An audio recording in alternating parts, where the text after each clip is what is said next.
ग्वालियर में कल आंदोलन है और जिसको लेकर ये जो ग्राउंड सरकार या प्रशासन ने बोला था कि इसमें आप अपना आंदोलन कर सकते हैं, उसकी साफ़ सफाई हो रही है। देखिए जेसीबी चल रही हैं।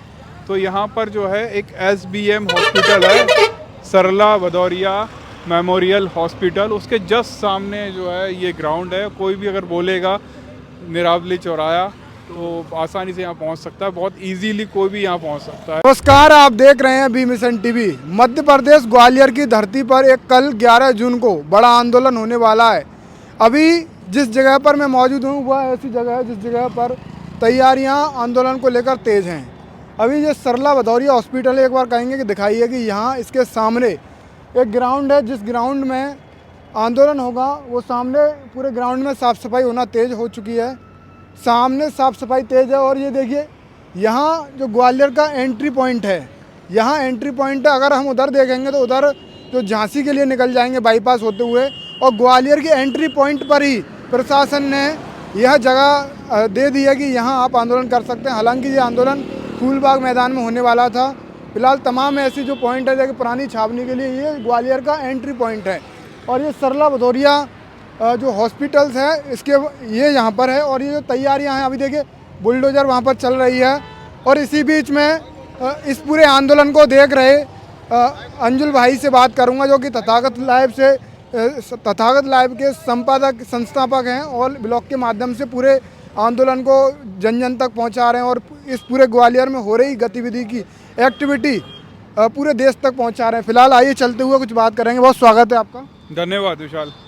अच्छा, मैं जैसे देख पा रहा हूं आपको बड़ी धमकी दे जा रही हैं। आपका जो क्राइम ब्रांच है, जातिवादी जो वकील हैं और जो अपने आप को जातिवादी गुंडा समझते हैं, वो भी आपके पीछे पड़े हुए हैं। कैसे आप इनसे सावधान रह पा रहे हैं? हुआ क्या था कि वो सारा जो मीडिया है वो एक तरह का नैरेटिव सेट कर रही थी, जिसमें वो बोल रहे थे कि नियमों के अनदेखी के चलते जो है बाबा साहब अम्बेडकर की स्टैचू हम लगने नहीं दे रहे हैं। लेकिन वहाँ पर ही अगर आप ध्यान से देखोगे कि है ना, बहुत सारी चीज़ें जो है वो निकल कर आई। जैसे सुरेश कुमार कैथ जी का एक जो है एक मेमोरेंडम लेटर निकल कर आया, जिसमें ये लिखा हुआ था कि वो चाहते हैं कि जब सुप्रीम कोर्ट में मूर्ति लग सकती है तो ग्वालियर हाईकोर्ट में क्यों नहीं लग सकती। वहाँ पर ये भी जो है बताया गया था कि अगर कुछ वकील विरोध कर रहे हैं तो उन्हें करने दिया जाए। जैसे कि जन समर्थन है इस चीज़ को, उसको लेकर जो है आप जो है काम अपना चालू रखिए। और उसी के चलते वहाँ पर जो बाबा साहब अम्बेडकर का जो एक स्टैंड था जिसका निर्माण हो चुका था, बस वहाँ पर मूर्ति आगे लगनी थी। लेकिन 14 तारीख को जब वो मूर्ति आती है तो मूर्ति का काम आगे रोक दिया जाता है, मूर्ति को अंदर ही नहीं जाने दिया जाता।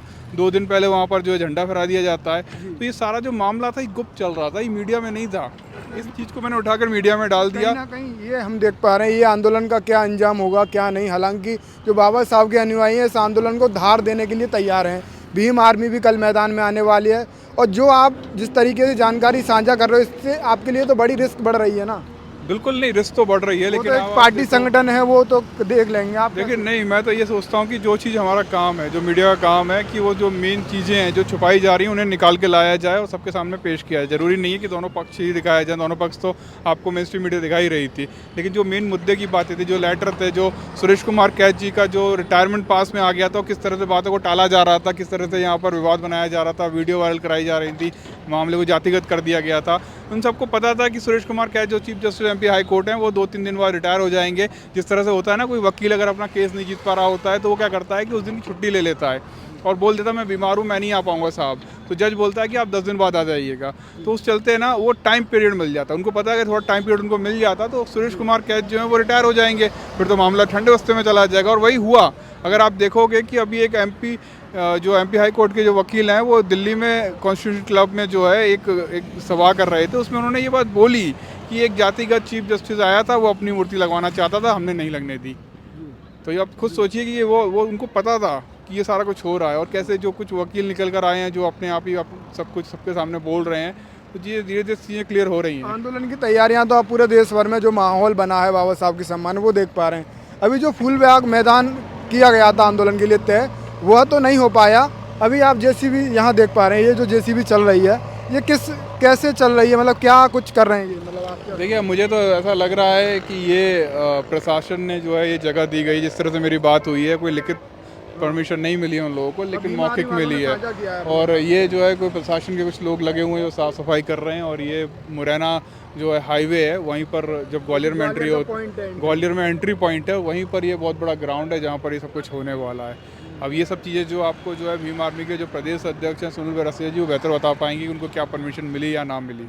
अगर ये जो जेसीबी चल रही है साफ सफाई के लिए, इससे तो ये साफ है कि कहीं ना कहीं प्रशासन भी प्रशासन ने तो बोला ही है ना, प्रशासन ने तो ये बोला ही है कि आप फूल बाग पे जो है ना करो, क्योंकि 2 अप्रैल की घटना हुई थी वो जो है हमारे यहीं पर हुई थी, और जो जिस तरह का माहौल वहाँ पर ख़राब हो गया था उसके चलते तो प्रशासन ने बोला कि आप जो है शहर के बाहर करो जो करना है आपको।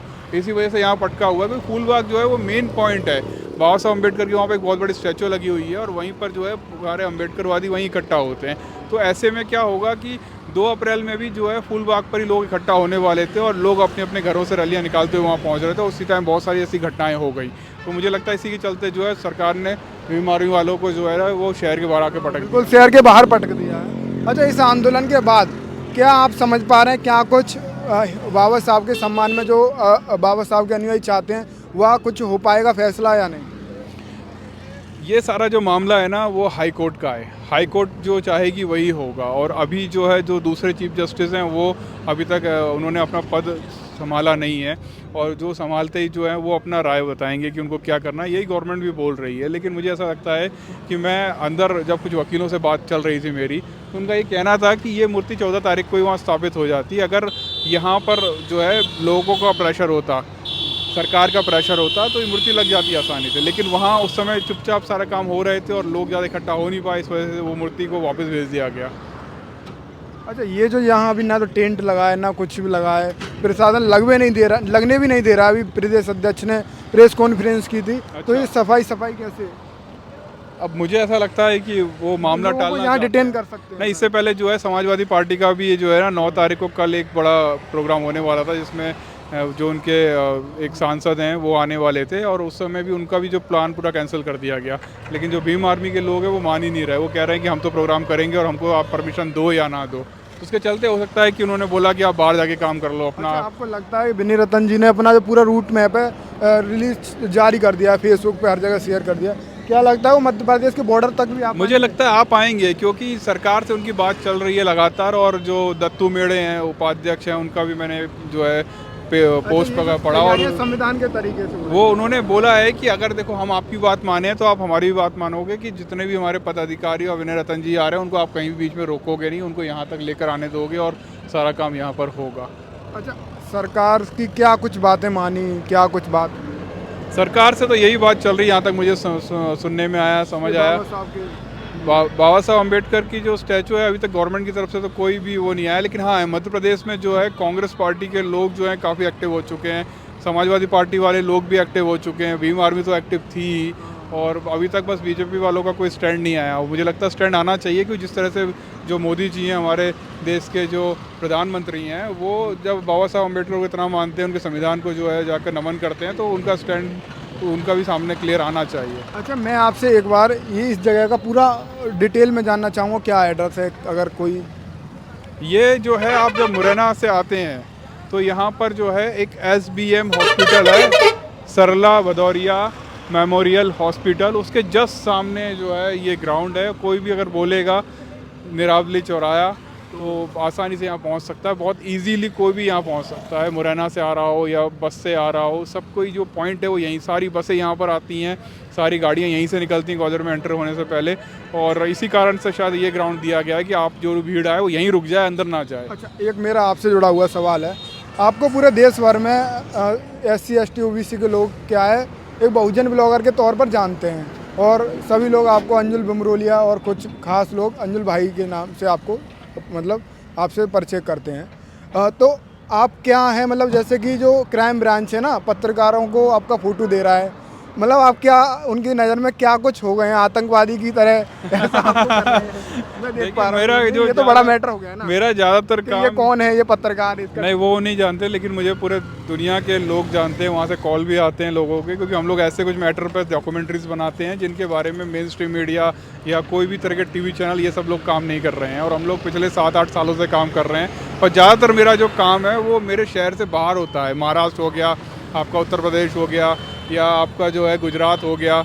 तो ये सब जगह वो जगह हैं जहाँ बाबा साहब अम्बेडकर की कर्म भूमि है। उनकी 50,000 किताबें थी, उन्होंने कहाँ सयाजी गायकवाड़ जी ने उनको जो है रहने के लिए जगह नहीं दे पाए थे और उनको नौकरी दी थी, तो किस तरह से आ गए थे, वो गुजरात में हुआ था। उत्तर प्रदेश में जो है बहुत सारे महापुरुष हैं जिनके काम चलते रहते हैं। तो मेरा सालों से जो है रिसर्च वहीं पर होता रहता है, वीडियोज़ बनते रहते हैं। ग्वालियर में बहुत कम काम रहा मेरा, इसके चलते हो सकता है वो लोग नहीं जानते, लेकिन अच्छा है इस मामले के कारण वो लोग अब मुझे पहचान जाएंगे कि मैं कौन हूँ। नहीं, ये क्या मामला हुआ कि ये पत्रकारों को फोटो शेयर कर दी और पूछ रहे हैं कि ये कौन वो है? जानने की कोशिश कर रहे होंगे भाई ये एकदम से नया चेहरा कौन आ गया सामने, और क्योंकि सबसे ज़्यादा वीडियो जो है मेरी ऐसा वायरल हुई नेगेटिविटी और- वाला तो आपने कोई काम नहीं किया। नहीं, मैंने तो जैसे कभी माहौल किसी खराब को है। गलत शब्द तक नहीं बोला। मैं तो मेरी वीडियो में उठा के देखो, मैंने किसी वकील का नाम तक नहीं लिया, ना ही मैंने कुछ उनको कुछ गलत बोला। मेरे आज का नहीं, मेरे पिछले 8 साल का रिकॉर्ड खोल के देख लेना। मेरा ये मानना है कि किसी को गलत बोलने से अच्छा अपने काम को बड़ा करके दिखाओ, और इसी के चलते शायद वो अभी तक कुछ कर नहीं पाए और ना कर पाएंगे मेरा कुछ। फिलहाल ग्वालियर में कल आंदोलन है और जिसको लेकर ये जो ग्राउंड सरकार या प्रशासन ने बोला था कि इसमें आप अपना आंदोलन कर सकते हैं, उसकी साफ़ सफाई हो रही है। देखिए जेसीबी चल रही है, हालांकि यहाँ पर कोई भी टेंट वगैरह नहीं लगा है। ये सरला भदौरिया मेमोरियल हॉस्पिटल है और ये झांसी के लिए हाईवे जाता है और ये ग्वालियर का एंट्री पॉइंट है। वहीं पर ये ग्राउंड भीम आर्मी के लिए या आंदोलन के लिए तय किया गया है। यहाँ पर सफाई तेज है और तैयारियां तेज हैं। अब फिलहाल देखने को होगा कि इस आंदोलन के बाद क्या कुछ नया बदलाव इस चल रही क्रांति में आएगा। आप देख रहे थे बी मिशन टीवी और मेरे साथ अंजुल बिमरोलिया जी से, जिनसे मैंने बात की इस पूरे आंदोलन को, जो ग्वालियर के रहने वाले हैं वो पूरा देख रहे थे। आप इस वीडियो को शेयर करें, अपनी प्रतिक्रिया कमेंट